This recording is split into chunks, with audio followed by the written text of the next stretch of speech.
Hello everyone, this is Sonia Malik and our today's topic is the Cold War era and now. ठीक है, this is your chain name जिसके अंदर हमने नाम के topic को ऐड कर दिया. ठीक है, सीबीएसई के न्यू सिलेबस के अकॉर्डिंग. अब हमारी बुक का नाम है contemporary world politics. Now what is contemporary? Whenever we talk about something which is contemporary is present world. ठीक है, present it doesn't mean कि आज की मैं बात कर रही हूँ. Present was after जो हमारा कोल्ड वॉर हुआ था 1945 की वाली जो हम बात करते हैं उसके बारे में जब हम बात करते हैं तो दिस इज प्रेजेंट वर्ल्ड. ठीक है, आफ्टर 1991 वाला. तो आज के इसके अंदर हम जो वीडियो चैप्टर कवर करने वाले हैं उनके topics. The very first is Cuban missile crisis. ये सारे टॉपिक्स हम एनसीईआरटी के अकॉर्डिंग कवर करेंगे. The very first is Cuban missile crisis. Next will be what is cold war, जिसके अंदर हम डिटेल में स्टडी करेंगे कोल्ड वॉर था क्या, how it originated. The next is emergence of two power blocks. दो power blocks यानी कि कौन सी दो सुपर पावर्स थी जिनके बीच में वॉर हुई थी. That was cold war. उसके बाद एरेनास क्या थे कोल्ड वॉर के, एरेनास होते क्या है.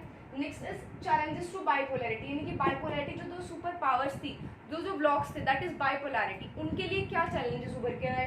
The next and the last will be R India and the cold war यानी कि इंडिया का कोल्ड वॉर के थ्रू क्या रिस्पॉन्स रहा था. ठीक है, and this topic new it has been deleted from our syllabus. ठीक है, so let's begin. Our very first topic is Cuban Missile Crisis.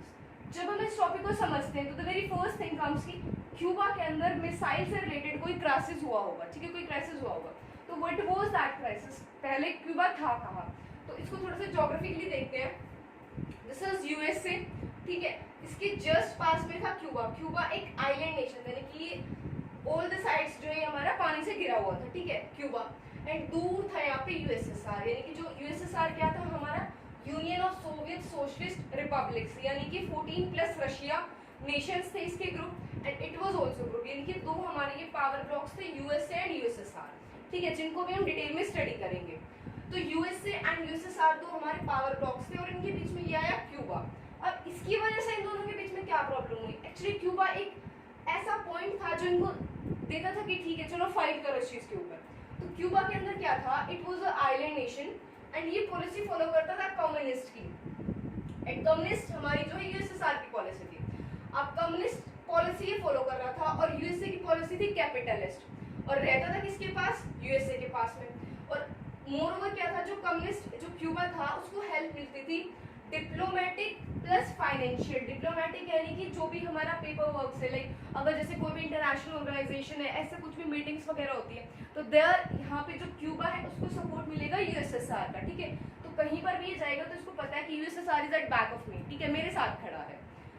दूसरा फाइनेंशियल यानी कि जितनी भी उसको इकोनॉमिक एड की जरूरत होती थी वो यूएसएसआर क्यूबा को प्रोवाइड कराता था. अब यहाँ पे प्रॉब्लम क्या हुई, यूएसएसआर को फियर किस चीज का था, व्हाट वाज द फियर जो यूएसएसआर को था कि यूएसए वुड इन्वेड क्यूबा. देखो यहाँ पे इनके बीच में ना यूएसए और यूएसएसआर के बीच में फाइट चल रही थी. एक तरीके से गैंग बना रहे थे कौन अपना स्फीयर कौन अपना इन्फ्लुएंस इस वर्ल्ड पे ज्यादा बना पाता है. तो ऑब्वियसली जब वर्ल्ड डिवाइड होगा तो हर एक ग्रुप चाहेगा कि मेरे ग्रुप में ज्यादा मेंबर्स हो ज्यादा नेशंस हो. तो यहाँ पे क्या हुआ, यूएसएसआर वाज फियरिंग, यूएसएसआर के जो उस टाइम पे लीडर थे इट वाज निकिता क्रुश्चेव. ठीक है, अब उसको इस बात का डर था कि यूएसए जो है क्यूबा को इन्वेड कर लेगा, क्यूबा पे अपना यानी कि जो फिडेल कैस्ट्रो की गवर्नमेंट है कम्युनिस्ट गवर्नमेंट है उसको ओवरथ्रो कर देगा. ठीक है, उस गवर्नमेंट को हटा के यहाँ पर कैपिटलिस्ट का जो रूल है वो एस्टैब्लिश हो जाएगा. तो दिस वाज फियर जो यूएसएसआर के अंदर था. अब देखो फियर होता है किसी भी चीज का तो उसके रिजल्ट्स आते हैं. तो अब इस फियर के चलते हुए यूएसएसआर ने क्या किया, यूएसएसआर ने क्यूबा को रशियन बेस बना दिया. अब रशियन बेस इसको क्यों बोला गया, रशियन इसलिए बिकॉज यूएसएसआर क्या था 14 नेशंस प्लस रशिया. तो रशिया जो है इसकी एक बहुत ही इंपॉर्टेंट कंट्री थी लाइक इट वाज मेजर जो इनका ग्रुप का हेड था. ठीक है, तो रशियन बेस यानी कि क्या किया, क्यूबा के यहाँ पे अपनी मिसाइल्स रखी. ठीक है, जितनी भी मिसाइल्स थी न्यूक्लियर वेपन्स थे वो सब यहाँ पे रखने स्टार्ट कर दी. और ये सारी कहाँ से ली थी, वाया सी. ठीक है, बिकॉज इनके बीच में क्या था, सी. तो शिपिंग्स के थ्रू वो सारी इनकी न्यूक्लियर वेपन्स हैं एमिनेशंस हैं वो सारे उन्होंने यहाँ पे रखना स्टार्ट कर दिया. सो दिस वाज द प्रॉब्लम. ठीक है, अभी यूएसएसआर ये चीज कर रहा था. अब क्या हो रहा था, अब इसकी वजह से क्या हुआ, अगर यहाँ पे न्यूक्लियर वेपन्स है तो इसकी जो रेंज है वो मोस्ट ऑफ द यूएसए को कवर कर लेगी. तो for the first time USA को इतनी पास से डेंजर इतनी पास से वो थ्रेट मिल गई. तो अब क्या हुआ, यूएसए को जब 3 वीक्स यानी कि 21 डेज के बाद जब इस बारे में पता चला, अच्छा तेरे पास ऐसा हो रहा है, यूएसए ने क्या किया, the very first step was it doubled the number of bases, यानी कि जितने भी अमेरिका के अंदर ऐसे बेसेस थे जिनको यूएसएसआर से थ्रेट थी कि हो सकता है जैसे क्यूबा को रशियन बेस बनाया है ऐसे किसी और नेशन को भी रशियन बेस बना ले, उन्होंने वहां पर अपने बेसिस को डबल कर दिया, प्रोटेक्शन डबल कर दी, ठीक है।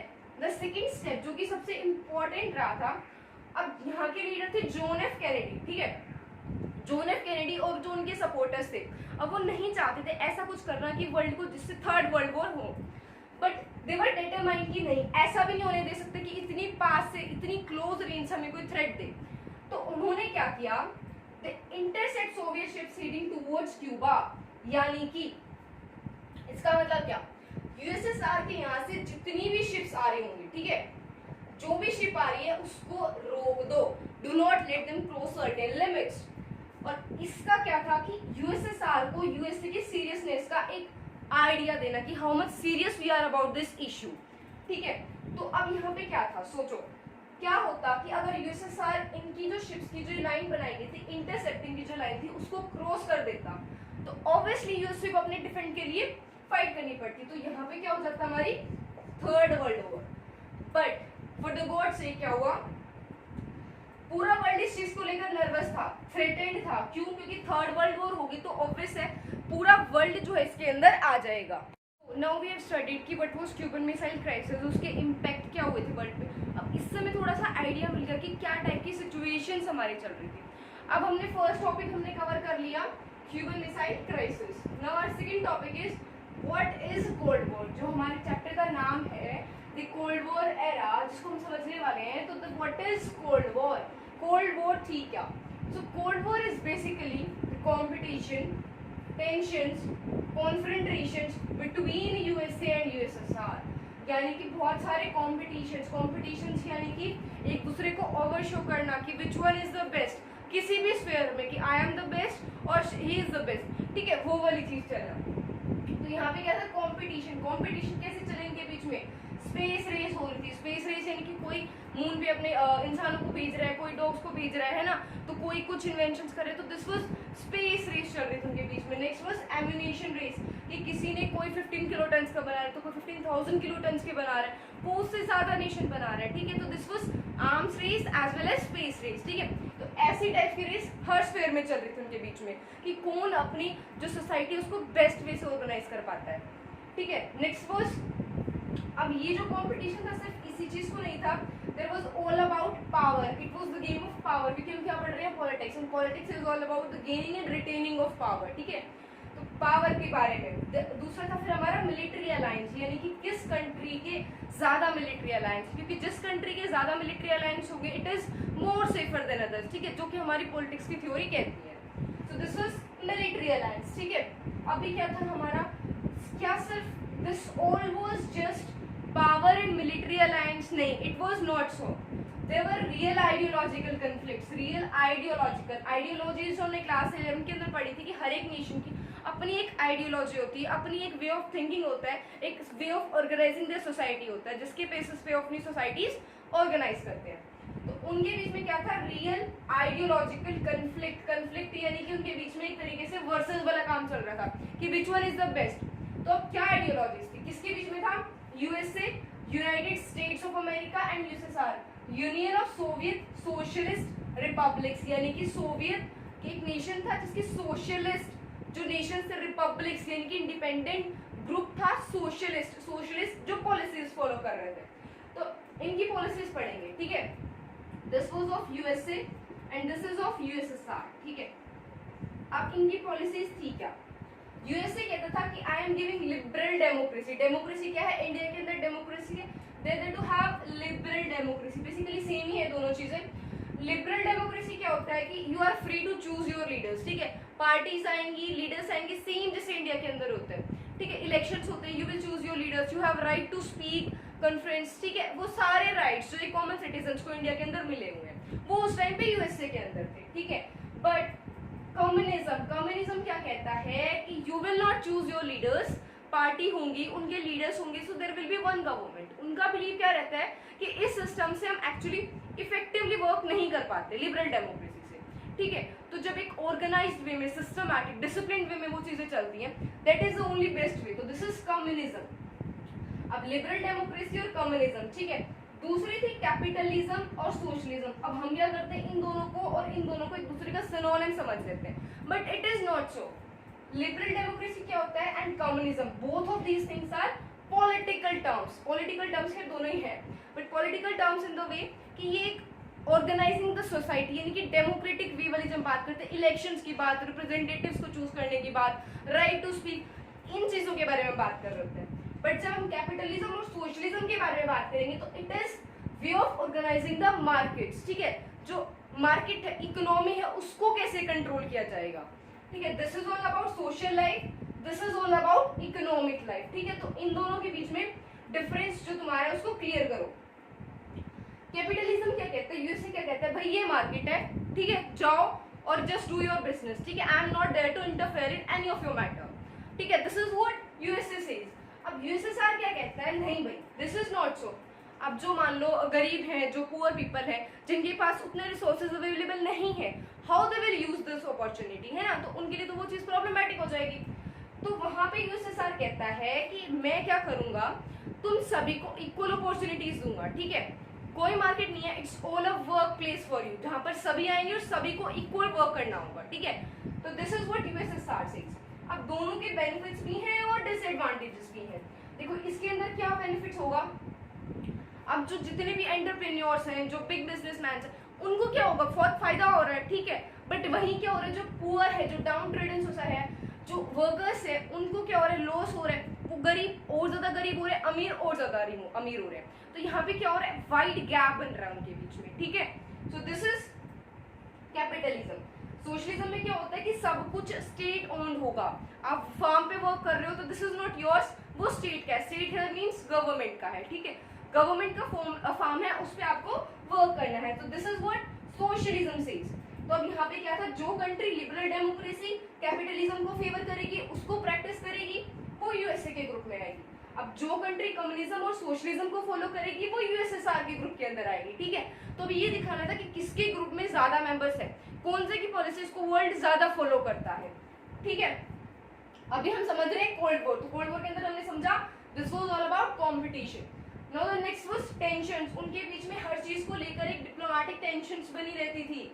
Next was कॉन्फ्रंटेशंस। कॉन्फ्रंटेशंस क्या होता है, आमने सामने भिड़ जाना, ठीक है। कॉन्फ्रंटेशंस किसी का आमने सामने भिड़ जाना।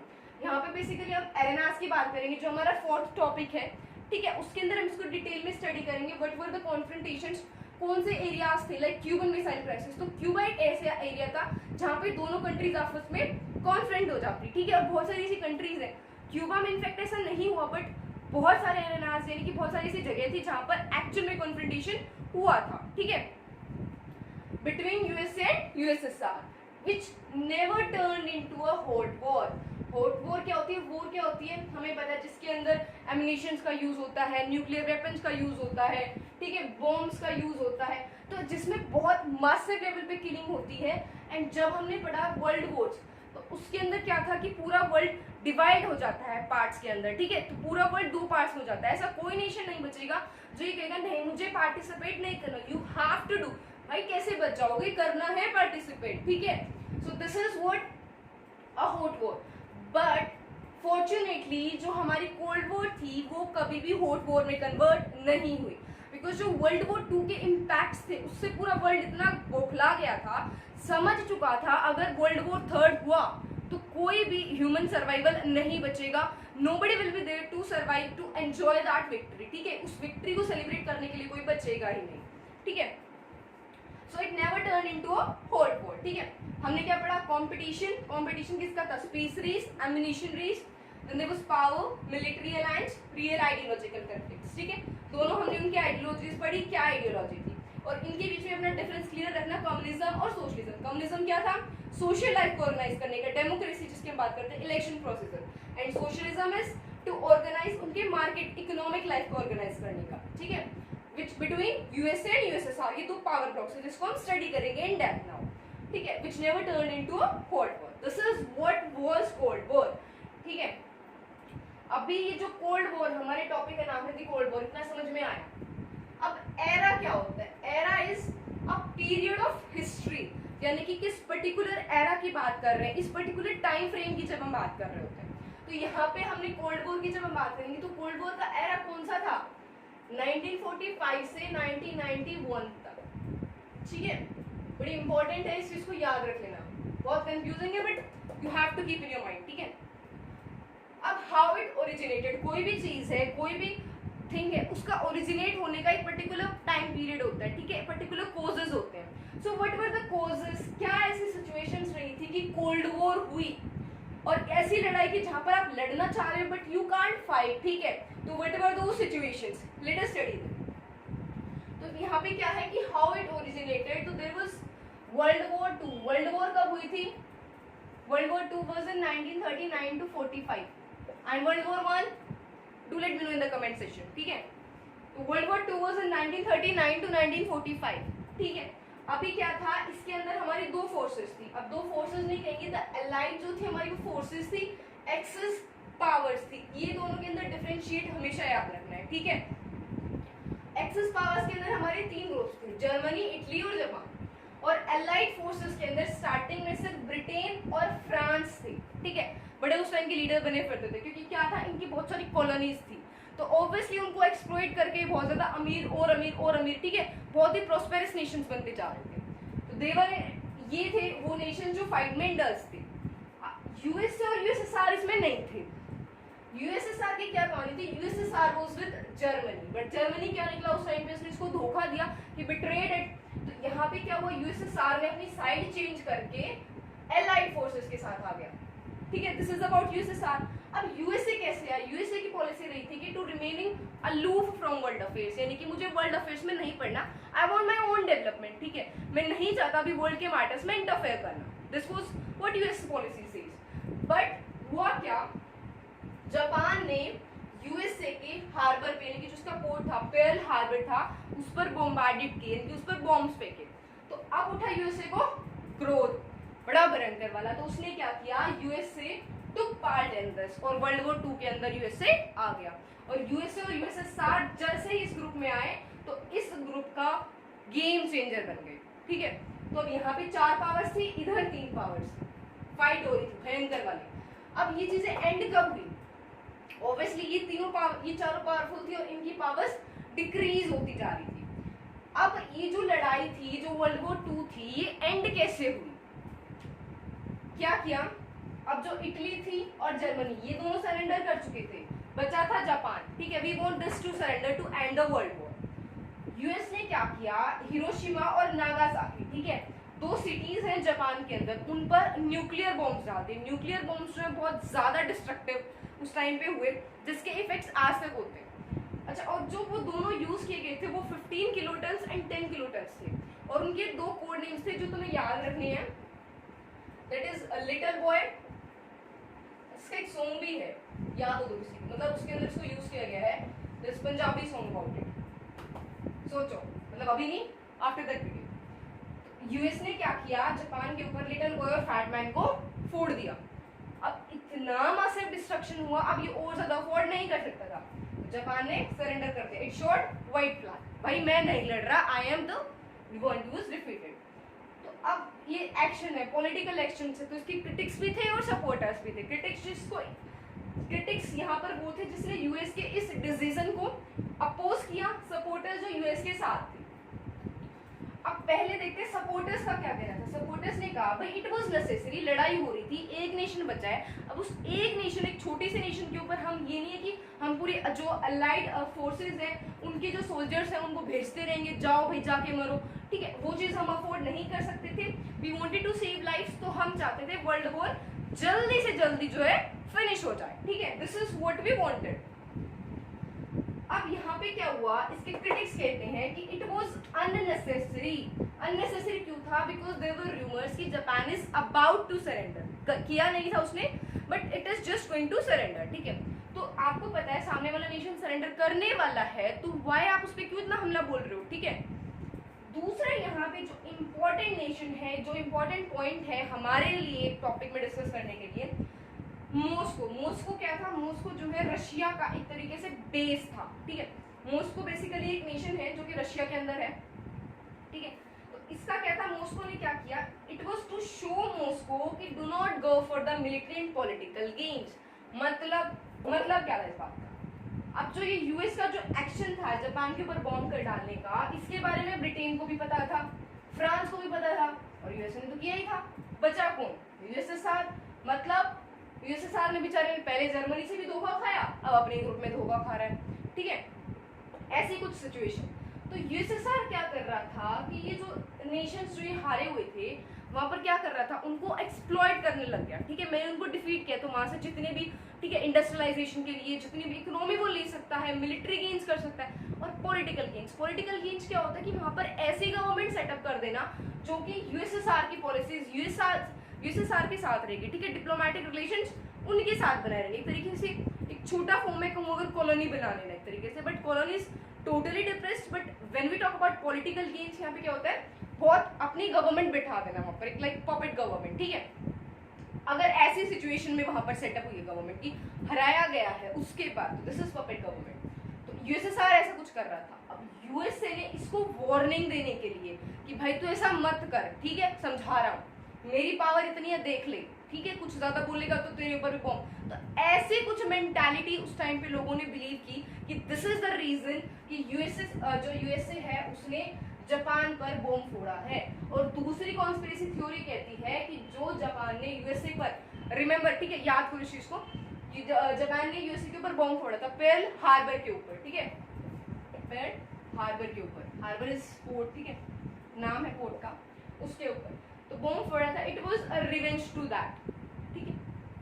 अब यहाँ से क्या हुआ, ये जो ब्रिटेन और फ्रांस थे, हमें पता है जितनी भी अफ्रीका की कंट्रीज है वो इंडिपेंडेंस ले रही थी, ठीक है। तो ये बहुत ही डाउन जा चुके थे, क्योंकि ये क्या बने थे, बैटल ग्राउंड्स। बैटल ग्राउंड्स क्या होता है कि जहाँ वो प्लेसेस जहाँ पर लड़ाई लड़ी जा रही है, ठीक है, समझो ये बाउंड्रीज है, ये एक नेशन है, ये एक नेशन है, ये तो हार गया, यहाँ पे लड़ाई हुई, यहाँ पे पास में हुई, तो डिस्ट्रक्शन तो इसको भी इक्वली हुआ है, बट कहने के लिए जीत गया। तो अब इस सिचुएशन में नहीं है कि ये वर्ल्ड को डोमिनेट कर सके। तो इन दोनों के साथ भी वैसा ही हुआ, दोनों हार गए, तो वैसे ही डिफीटेड थे। बचे कौन, यूएसए एंड यूएसएसआर। और यहीं से हमारे दो पावर ब्लॉक्स बनने स्टार्ट हो गए, दो सुपर पावर्स आ गई, और हम देख चुके इनके बीच में क्या थी, फूट पड़ चुकी थी, ठीक है। अब इतना ज्यादा कुछ हो रहा है तो हम देख चुके। अब यहाँ से स्टार्टिंग हुई थी हमारी कोल्ड वॉर की, यानी कि यूएसए एंड यूएसएसआर के बीच में जो फाइट हुई थी, जो मतलब एक तरीके से दूसरे को मुक्का ना मार पाना, बट एक तरीके से उसको ना छोटी छोटी चुटकियां काटना, ठीक है। मन तो कर रहा है पकड़ के हिला दूं, बट मैं कर नहीं सकता। अब हम उसको समझेंगे, what was that issue. So now will study कि क्या ऐसे रीजंस थे कि जो हमारी कोल्ड वॉर थी, it always remained the cold war, कभी भी वो हॉट वॉर यानी कि वर्ल्ड वॉर 3 में कन्वर्ट क्यों नहीं हुई, व्हाट वर द रीजंस, क्या ऐसा रीजन था, क्या ऐसे डॉक्ट्राइन्स, क्या ऐसे प्रिंसिपल्स थे, ठीक है। तो यहाँ पे सबसे इंपॉर्टेंट रहा है हमारा लॉजिक ऑफ डेटरेंस, या फिर जैसे हम कह सकते हैं न्यूक्लियर डेटरेंस। अब व्हाट वाज दिस, अब ये क्या होता है, एक situation in which both the sides have capacity to retaliate any nuclear attack and cause so much damage that none of them could afford to initiate the war। मतलब क्या हुआ, एक ऐसी सिचुएशन जिसके अंदर दोनों साइड्स को पता है कि दोनों साइड्स के पास न्यूक्लियर वेपन्स है, और अगर मैं हमला कर भी दूं, ठीक है, यूएसए कहता है, सोचिए अगर मैं यूएसएसआर पे हमला कर भी दूं तो यूएसएसआर पर इतने बॉम्ब्स होंगे कि वो मेरे पे अगर ऐसा ही हमला रिवेंज में कर देगा तो मैं तो डिस्ट्रॉय। और सेम यूएसएसआर सोचेगा कि अगर मैंने इस पे हमला कर भी दिया तो रिटर्न में यूएसए मेरे ऊपर इतना हमला कर देगा कि मैं भी डिस्ट्रॉय, ठीक है। तो इवेंचुअली होगा क्या, दोनों ही नेशंस डिस्ट्रॉय हो जाएंगे, दोनों ही ग्रुप्स डिस्ट्रॉय हो जाएंगे, दोनों ही पावर ब्लॉक्स डिस्ट्रॉय हो जाएंगे। तो ये जो ये डेटरेंस का जो हमारा लॉजिक था, एक लॉजिकल बात थी कि दोनों के पास वेपन्स है, ठीक है, दोनों के पास मान लो 2 पर्सन है, ठीक है, दोनों की गन में एक बुलेट्स है, और दोनों को पता है अगर मैंने उसको मारा तो वो भी मेरे को मारेगा, तो खत्म तो दोनों होने हैं। तो दिस वाज लॉजिकल थिंकिंग, ठीक है, जो प्रिसाइज मूव्स, रैशनल मूव्स थे। तो ये था हमारा लॉजिक ऑफ डेटरेंस, ठीक है। ये डेफिनेशन इसको नोट डाउन कर लेना, बिकॉज एनसीईआरटी में it's rare to find out, ठीक है। अब यहाँ पे नोट डाउन करते हैं कुछ मिलिट्री फीचर्स, ठीक है, क्या मिलिट्री फीचर्स रहे थे। अब यहाँ पे ऐसा तो है नहीं कि सिर्फ उन्हीं को, तो मिलिट्रीली क्या फीचर्स रहे होंगे, तो they have to behave responsible and rational.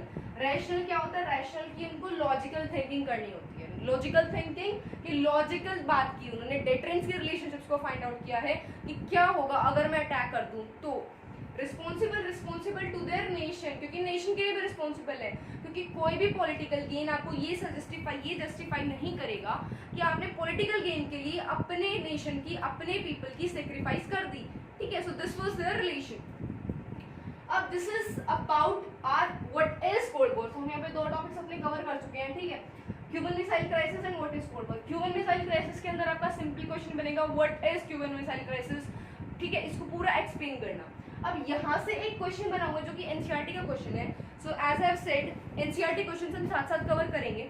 ठीक है, तो आपकी बुक का एनसीईआरटी क्वेश्चन है। ठीक है, let me show you, I hope दिख रहा होगा। So sometime it is said that Cold War was a simple struggle for power and that ideology has nothing to do with it. Do you agree with this? Give one example to support your position. अब यहाँ पे कह रहा है, कई बार ये चीज भूली जाता है कि कोल्ड वॉर सिंपली क्या था? Struggle for power. ठीक है, जो हमने यहाँ पे स्टडी किया था कि कोल्ड वॉर हमने पढ़ा था कि पावर्स है, मिलिट्री बैलेंस है। It has nothing to do with ideological differences. कि यहाँ पे कह रहा है कि जो कोल्ड वॉर थी it was just about power के बारे में, मिलिट्री बैलेंस के बारे में, आइडियोलॉजी का कुछ लेना देना ही नहीं था। आप क्या सोचते हैं? तो NCERT is asking to us कि हमारा व्यू पॉइंट इसके अंदर क्या है और सपोर्ट करना है आंसर को विद एन एग्जांपल। ठीक है, NCERT questions are very important for you guys, तो डू नॉट इग्नोर देम। अब यहाँ पे जो मैंने एक्सप्लेन किया था सेम चीज यहाँ पे लिखोगे। ठीक है, so it is on your page number this it's on page number 3 जहां से इसका आंसर निकलेगा। ठीक है, तो पेज नंबर 3 पे क्या एक्सप्लेन हो रखा होगा कि आइडियोलॉजिकल डिफरेंसेस क्यों थे, क्योंकि जब आगे एक्सप्लेन करेंगे जो हमारे दो पावर ब्लॉक्स बने वो टोटली आइडियोलॉजी के बेसिस पे बने थे। जो दो पावर ब्लॉक्स बने थे उनके नेम्स हम मेंशन करेंगे। ठीक है, इस वाले पॉइंट को एक्सप्लेन करेंगे कि क्या क्या उनके रियल आइडियोलॉजिकल कॉन्फ्लिक्ट्स थे, उनकी दोनों को आइडियोलॉजीज को मेंशन करेंगे। ठीक है, and this will be enough for your answer. ठीक है, अभी जो हम एक्सप्लेन करेंगे कि emergence of two power blocks, this is going to be the last topic for today's video। ठीक है, हम स्टडी करेंगे इसके अंदर जो दो पावर ब्लॉक्स आएंगे सेम चीज आप इस आंसर के अंदर मेंशन भी करेंगे। ठीक है, और इंट्रो आप कहाँ से लेंगे? जो हमने इसके अंदर स्टडी किया था कि इट वाज कि आइडियोलॉजिकल कॉन्फ्लिक्ट्स भी थे। So, अभी हमारा टॉपिक है emergence of two power blocks। तो पावर ब्लॉक्स यानी कि हमारी super powers USA and USSR. अब ब्लॉक्स क्या होते हैं? ब्लॉक्स यहाँ पे क्या होगा, जब उन यूएसए और यूएसएसआर के साथ जो कि ऑलरेडी ग्रुप है नेशंस का, उनके साथ वर्ल्ड के फर्दर नेशंस ऐड ऑन होना स्टार्ट हो जाए। तो अब यहाँ पे क्या होगा, अब व्हाई दे नीड अलाइज। ठीक है, अब जो अलाइज है वो उनके साथ आना क्यों चाहेंगे, क्यों ना उनके साथ रहना पड़ेगा? To remain tied to protective power. क्योंकि क्या होगा अगर this is USA and this is USSR. अब दिस पर्टिकुलर ए नेशन जो है अगर वो यूएस के साथ नहीं होगा, उसके साथ टाई अप नहीं करेगा, तो ऑब्वियसली उस पर यूएसएसआर अपना कंट्रोल कर लेगा। सिमिलरली यूएसएसआर यहाँ पे बी नेशन है, अगर यूएसएसआर इस पे कंट्रोल नहीं करेगा तो यूएस उस पे कंट्रोल कर लेगा। So this was the reason they need to tied up. ठीक है, तो यहाँ पे क्या हो रहा है, हम क्या पढ़ रहे हैं? पॉलिटिक्स। तो पॉलिटिक्स में क्या होता है? अपने बेनिफिट्स, सबके अपने बेनिफिट्स होंगे, कोई सिंपली आपके ग्रुप में ज्वाइन नहीं होगा। ठीक है, तो भी क्या है, स्मॉलर नेशंस, जो हमारे स्मॉलर नेशंस थे यानी कि यूएसए और यूएसएसआर के अलावा, वो क्यों ज्वाइन होंगे? ठीक है, उनकी समझ में आएगी बात। The very first is protection. उनको सेफ्टी मिलेगी किसके खिलाफ? उनके जो लोकल राइवल्स हैं। ठीक है, यानी कि उनके जो नेबरिंग स्टेट्स है उनके अगेंस्ट उन्हें जो प्रोटेक्शन चाहिए वो उन्हें उनसे मिलेगी। ठीक है, दूसरी चीज वेपन्स, यानी कि जो वेपन्स हैं, जो भी अगर उन्हें कोई मिलिट्री फाइट होगी तो मिलिट्री सपोर्ट उन्हें मिलेगा। नेक्स्ट इज इकोनॉमी, बस और क्या चाहिए? तो इकोनॉमिक फाइनेंशियल हेल्प मिलेगी, मिलिट्री हेल्प मिलेगी, प्लस उनको डिप्लोमेटिक हेल्प मिल रही है। तीनों टाइप्स की हेल्प मिल रही है। ठीक है, ये समझ में आता है। अब जो यहाँ पे जो पुअर नेशन है वो स्मॉलर, जो हमारे रिचर नेशन है उनके पास क्यों जाएगा? बट भाई रिचर नेशंस जो पुअर नेशंस है उनको अपने पास क्यों आने देंगे? There is a doubt. तो अब यहाँ पे रीजंस क्या थे? The very first is vital resources like oil, petroleum. ठीक है, ये वाले जो रिसोर्सेज हैं, जो नेचुरल रिसोर्सेज और बहुत ही इंपॉर्टेंट एंड रेयर है। अब वो रिसोर्सेज जो उन्हें चाहिए, जिनकी बहुत इकोनॉमिक वैल्यूज होती है, अब जो मेरा कोई फ्रेंड नेशन है तो ऑब्वियसली मैं उसको लोअर रेट्स पे दूंगी। ठीक है, और मेरा उस पर इजीली एक्सेस हो सकता है। तो यहाँ पे क्या हुआ, उन वाइटल रिसोर्सेज के लिए। द नेक्स्ट इज प्लेसेस, यानी कि they want places to launch their weapons, ठीक है, उनको अपने वेपन्स लॉन्च भी करने, उनकी टेस्टिंग भी करनी, इतनी बड़ी स्पेस रेस एमिनेशन रेस चल रही है, तो क्या करना होगा, दे नीड प्लेसेस, ठीक है। उसके बाद टेरिटरीज जहाँ से वो स्पाई कर सकें। अब उनको कोई देखो, अगर मुझे पता है कि यूएसए इज माई एनिमी, ठीक है, फॉर एग्जाम्पल कि यूएसए जो मेरा एनिमी है, तो यूएसएसआर क्या करेगा, यूएसए पे तो स्पाई करेगा कि यूएसए का नेशन है, बट अगर सामने वाले को पता ही नहीं है कि ये मेरे ग्रुप का है और मैं वहां से यूएसएसआर पे स्पाई करूँ, यूएसए पे स्पाई करूँ, तो I can do it better, है ना। This is the relation. अब यहाँ पे क्या हुआ, तो they need a territory to spy, यानी कि जासूसी करने के लिए। Next is economic aid. भाई छोटे छोटे नेशंस क्या देंगे, अब क्या है, ऐसी फाइट चल रही है, मतलब एक ऐसी जंग पे चल चुके हैं जहां पर नहीं पता क्या होने वाला है, ठीक है, वर्ल्ड सिचुएशन कब चेंज हो जाए, नोबडी नोज अबाउट दैट। तो इकोनॉमिक एड यानी कि मिलिट्री एड जो वो उनको मिलके एक साथ दे सकते हैं, ठीक है, this is about economic aid, together जो उनको हेल्प कर सकते हैं। अब यही से एक एनसीईआरटी क्वेश्चन है आपका कि why did super power had military alliances with these smaller Nations. So reasons हमें बताने हैं, ये 4 रीजंस होंगे जिनको एक्सप्लेन करना है। एनसीईआरटी के अंदर 4 पॉइंट्स क्लियरली मेंशन्ड है, just you need to mention intro as well as your conclusion. Intro के अंदर क्या डालना है हमें, why did they need it, the very first is अपनी आइडियोलॉजी को स्प्रेड करने के लिए, क्योंकि it was just about a race कि which one is the best way to organise their society. And conclusion के अंदर फाइनली हम जब आगे स्टडी करने वाले हैं कि क्या 2 ग्रुप्स बने थे, विल मेंशन दोस ग्रुप्स, ठीक है। So our next topic is going to be novel study की कैसे जो वर्ल्ड है पूरा वो डिवाइड हो रहा था। अब इसमें सबसे इंपॉर्टेंट रोल रहा था ट्रूमैन डॉक्ट्राइन्स का। अब डॉक्ट्राइन्स क्या होते हैं, डॉक्ट्राइन का मीनिंग होता है प्रिंसिपल्स, ठीक है, जो हमारे जैसे हमारे प्रिंसिपल्स होते हैं, द प्रिंसिपल्स ऑफ, कि हमारे प्रिंसिपल्स क्या है कि हम अपनी लाइफ को कैसे गवर्न करते हैं, तो this is my principle way of life. Truman कौन था, Truman was the president of USA, ठीक है, उस टाइम के जो प्रेसिडेंट थे इट वाज ट्रूमैन। उन्होंने अपने प्रिंसिपल्स दिए। सो क्या प्रिंसिपल्स, उन्होंने कहा कि जो नेशंस यूरोप के अंदर कम्युनिस्ट के अगेंस्ट फाइट कर रहे हैं, हम उनको एड देंगे, इकोनॉमिक एड देंगे उनको, ठीक है, उनकी रिवाइवल के लिए, ठीक है। तो कोई आपको इकोनॉमिक एड दे रहा है तो it was just a political move कि उनको ऑटोमेटिकली अपनी साइड में लेने का, ठीक है। तो क्या हुआ, जो हमारी वेस्टर्न यूरोप था, अब उसको एड देने की बात की गई थी because it was against of eastern Europe, क्योंकि ईस्टर्न यूरोप था यूएसएसआर के कंट्रोल में। अब वेस्टर्न यूरोप पे क्या किया गया, यूएसए ने क्या किया, इसको इकोनॉमिक एड देनी स्टार्ट कर दी और एक पैक्ट साइन कर लिया, एक ग्रुप बना लिया, NATO, North Atlantic Treaty Organization, ठीक है, अटलांटिक के नेशंस वाली की बात कर रहे हैं, तो नॉर्थ वाले पार्ट्स के अंदर नॉर्थ अटलांटिक ट्रीटी ऑर्गेनाइजेशन उन्होंने बना दिया। अभी हुआ क्या, इट वाज अ 12 मेंबर, यानी कि इसके अंदर 12 नेशंस थे, जिनका पर्पस क्या था कि जो भी अगर मान लो किसी एक नेशन पर अटैक हुआ, ठीक है, नाटो ग्रुप के जो मेंबर्स हैं, किसी एक नेशन पे अगर आप अटैक करते हो तो it will be considered as attack on NATO, यानी कि पूरे के पूरे वो 12 मेंबर्स आपके खिलाफ फाइट करेंगे। ये नाटो का एक मेंबर है, ठीक है, उस पर किसी ने अटैक कर दिया, फोड़ दिए बॉम्ब से, तो अब जो नाटो के टोटली मेंबर्स हैं वो मिलकर उसे एक नेशन पे अटैक करेंगे, यानी कि सामने वाले को पहले ही थ्रेट देना, एक फियर सामने वाले में ऐसा भर देना कि यू कांट डू दिस, ठीक है। So this was that about NATO. फिर क्या किया, अब इनके बीच में चल रही है रेस, तो इसने कुछ किया तो इसको तो रिस्पॉन्स देना पड़ेगा, तो इसने बनाया यूएसएसआर ने ईस्टर्न वर्ल्ड के अंदर, तो इसी ये जो डिवीजन था वो हमारे यूरोप में स्टार्ट हुआ था। तो वेस्टर्न नेशंस हमारे किसके साथ थे, यूएसए की तरफ, और eastern Nations were with USSR, तो यहीं से इसलिए हमने western world and eastern world start हो गए थे। तो इसने क्या बनाया, वार्सो पैक्ट, और इसका सोल पर्पस क्या था, इट वाज इन 1955 कि टू काउंटर नाटोस फोर्सेस, यानी कि जो भी नाटोस के एक्शंस होंगे टू अपोज देम, उनका काउंटर करना, ठीक है। अब वेस्टर्न यूरोप बनाए, SEATO, South East Asian Treaty Organization, CENTO, central east note treaty organization, यानी कि जो वर्ल्ड के एरियाज हैं, ज्योग्राफिकली लोकेशंस है, वहां पर अपने नेशंस मतलब अपने बहुत अच्छे रिलेशंस बिल्ड करने स्टार्ट कर दिए, ठीक है। अभी ईस्ट में क्या थे, इसने इसके साथ चाइना के साथ अच्छे रिलेशंस मेंटेन करने स्टार्ट कर दिए, बट क्या हो रहा है, ठीक है, ये जो मित्रता है, घनिष्ठता है, ये बहुत ज्यादा चलती नहीं है, ठीक है, वर्ल्ड के अंदर, क्योंकि सबके अपने अपने फायदे होते हैं, अपने पॉलिटिकल गेन्स होते हैं। तो सेम ऐसा ही हुआ कि इनके बीच में भी फाइट होनी स्टार्ट हो गई, but it was not that much, मतलब फाइट वो वैसे नहीं थी, मतलब एक तरीके से लीकेज स्टार्ट हो गई। तो सबसे पहले यहाँ पे हुआ चाइना वर्सेस यूएसएसआर, यानी कि चाइना और यूएसएसआर के बीच में टेरिटोरियल डिस्प्यूट, टेरिटोरियल यानी कि बॉर्डर डिस्प्यूट, टेरिटरीज के ऊपर, लैंड्स के ऊपर जो डिस्प्यूट्स हुए थे, ठीक है, जैसे इंडिया और पाकिस्तान, इंडिया और चाइना के बीच में टेरिटोरियल डिस्प्यूट्स होते हैं, तो it was similar to that, ऐसे कुछ डिस्प्यूट्स हुए। और सबसे बड़ा चैलेंज इसमें रहा था नाम, ठीक है, किसका नाम, नाम वाज नॉन अलाइन मूवमेंट, जिसके बारे में हम फर्दर टॉपिक्स में इसको कवर करने वाले हैं। अभी के लिए सर बता समझो, नाम it was challenge to this grouping. अब पूरा वर्ड नाम क्या था, थर्ड ऑप्शन था, पूरा वर्ड दो पार्ट्स में बट रहा है, तो you are presenting a third option, challenge तो दोनों को ही हुआ ना एक तरीके से, ठीक है। This is all for the today's video.